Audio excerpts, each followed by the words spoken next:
Salam sejahtera, terima kasih karena bersama dengan saya di Nazilin Unity Channel. Pendedahan kali ini memang menarik sekali berkait dengan rasuah, skandal rasuah membabitkan negeri di bawah Bayu Sabah. Skandal ini makin hari makin jadi panas kerana makin menjadi panjang. Terkini, apa yang berlaku? Bekas CEO SMM John T. Inghorn telah pun dipanggil menghadap SPRM selama lebih 7 jam. Dan selepas beliau memberikan keterangan dalam laporan, beliau menyatakan bahawa beliau telah pun membuat dan memfailkan laporan terhadap SPRM kepada SPRM terhadap Haji Jinor. Jadi persoalan ialah bila agak-agaknya SPRM akan memanggil pula Ketua Menteri Sabah Haji Jinor selepas Inghorn melaporkannya ke SPRM. Tetapi kali ini kita akan laporkan kepada anda satu fakta yang menarik daripada mykmu.net, iaitu Haji Jinor difitnah. Gabungan Rakyat Sabah GRS menyifatkan tuduhan salah guna kuasa yang dilemparkan terhadap Datuk Seri Haji Jinor berhubung kelulusan tanah di Kudat sebagai cubaan fitnah dan taktik kotor untuk mencemar nama baik Ketua Menteri. Ketua Penerangan GRS Datuk Johniston Bengkuai berkata, tuduhan itu adalah tidak berasas selain dibuat-buat bagi mewujudkan pandangan serong terhadap Haji Ji selaku pemimpin yang mengetuai pentadbiran negeri Sabah. Laporan ini dipetik daripada mykmu.net. Saudara-saudara sekalian, rupa-rupanya selain daripada skandal rasuah membabitkan Sabah yang sebenarnya cuba mahu menjatuhkan reputasi Haji Jinor dan cuba mahu melemahkan kerajaan di bawah pimpinan beliau, ada satu lagi fitnah yang ditabur terhadap Ketua Menteri Sabah, iaitu kononnya Haji Jinor dikatakan menjual tanah. Ini satu taktik yang mana kononnya Haji Jinor meluluskan tanah di Kudat. Menyifatkan tuduhan salah guna kuasa dilemparkan terhadap Datuk Seri Haji Jinor berhubung kelulusan tanah di Kudat sebagai cubaan fitnah dan taktik kotor yang mencemar nama baik Ketua Menteri. Saudara-saudara sekalian, itu fitnah semata-mata. Ketua Penerangan GRS Datuk Johniston Bengkuai berkata, tuduhan itu adalah tidak berasas selain dibuat-buat bagi mewujudkan pandangan serong terhadap Haji Jinor selaku pemimpin yang mengetuai pentadbiran negeri. Jika dakwaan itu benar, katanya, pihak yang menuduh sepatutnya mengemukakan bukti kepada pihak berkuasa dan bukan disebar di media sosial. Apa sebenarnya yang dimaksudkan dengan menyalahgunakan kuasa, kata Johniston. Sekiranya bukti nyata wujud untuk menyokong dakwaan ini, ia harus dikemukakan kepada pihak berkuasa dengan segera, katanya lagi. Mengapa memilih media sosial jika bukan untuk niat jahat? Malangnya bagi mereka tiada bukti seperti itu dikeluarkan kerana ia tidak wujud. Pihak yang menuduh hanya mengambil gambar dan mereka cerita mengenai salah guna kuasa dengan harapan ada sesuatu yang kekal, katanya dalam satu kenyataan hari ini. Beliau mengulas dakwaan salah guna kuasa ke atas Haji Ji berhubung salah guna kuasa kelulusan permohonan tanah di Kudat yang dikaitkan dengan perlombongan pasir silika yang disebarkan menerusi media sosial. Semalam, Haji Jinor yang juga pengerusi GRS menafikan tuduhan itu dan menegaskan semua permohonan berkaitan pengambilan tanah dibuat mengikut undang-undang.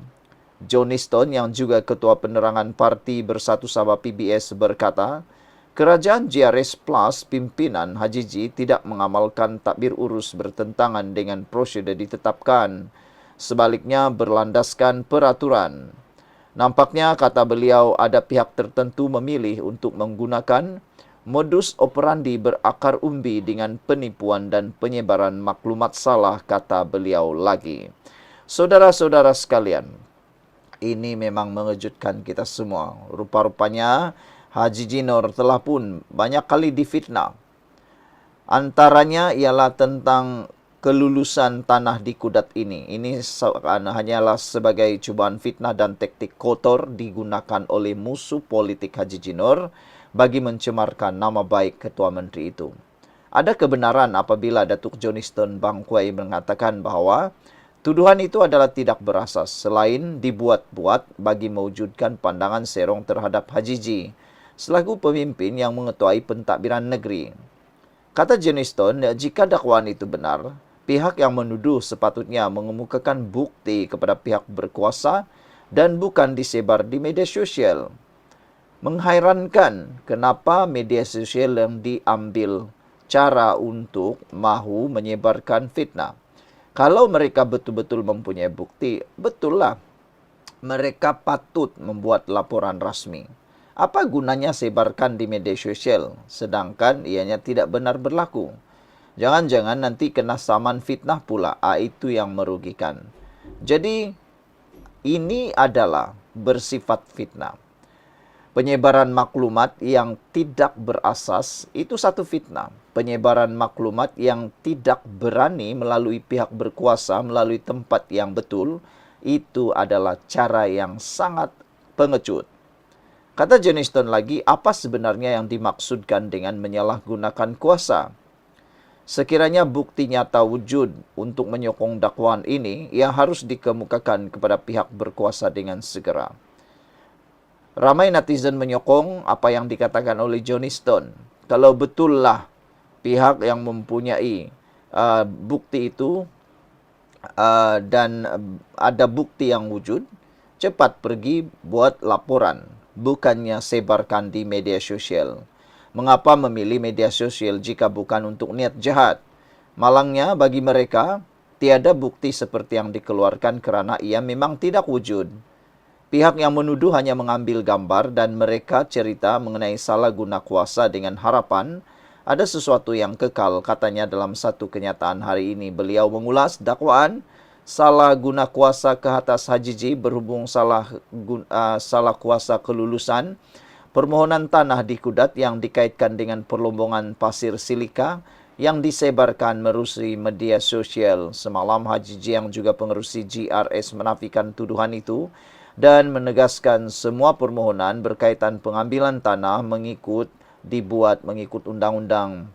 Johnston yang juga Ketua Penerangan Parti Bersatu Sabah PBS berkata, kerajaan GRS Plus pimpinan Haji Ji tidak mengamalkan takbir urus bertentangan dengan prosedur ditetapkan, sebaliknya berlandaskan peraturan. Nampaknya ada pihak tertentu memilih untuk menggunakan modus operandi berakarkan umbi dengan penipuan dan penyebaran maklumat salah, katanya lagi.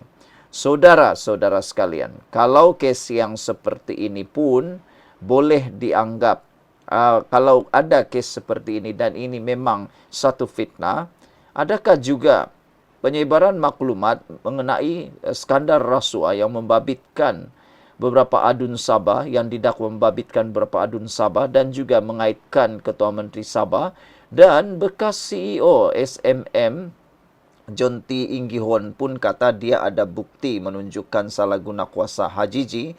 Adakah itu juga satu fitnah? Sebab sehingga ke waktu ini beliau belum menyerahkan bukti yang beliau kata beliau miliki dan diberikan disimpan oleh seseorang di tempat yang selamat. Beliau kata, John T. Inggihon kata dia ada minit mesyuarat, dia ada cetakan dan dia ada SMS. Yang mana semuanya itu bukti kononnya, kalau betul dia miliki, cepatlah buat laporan, bukannya disebarkan ke media sosial. Macam yang dikatakan oleh Johnston, dia kata, kalau ini bukan berniat jahat, kenapa disebarkan melalui media massa? Kalau betul-betullah nak mahu melaporkannya, nak menyebarkan, patut dia buat laporan terus kepada pihak berkuasa. Ini tidak. Beliau memilih media sosial. Ini sebenarnya satu niat yang jahat, kata seperti Johnston kata. Malangnya, mungkin tiada bukti seperti yang dinyatakan dan tidak boleh dipercayai. Sehingga dimunculkan bukti itu, barulah boleh dipanjangkan ceritanya. Kalau tiada bukti, hanya melalui media sosial, semua itu pun tidak boleh pakai. Dengan kata lain, hanya air liur. SPRM pun tidak akan percaya. Jadi, Haji G hanya difitnah berkait dengan isu kelulusan tanah di Kudat, dan juga besar kemungkinannya isu rasuah yang dikaitkan dengan Ketua Menteri Sabah dan penyalahgunaan kuasa yang dikatakan oleh mantan CEO SMM juga mungkin bersifat fitnah menurut beberapa orang pemimpin daripada JRS. Sekian dulu untuk kali ini. Jangan lupa tinggalkan komen Anda.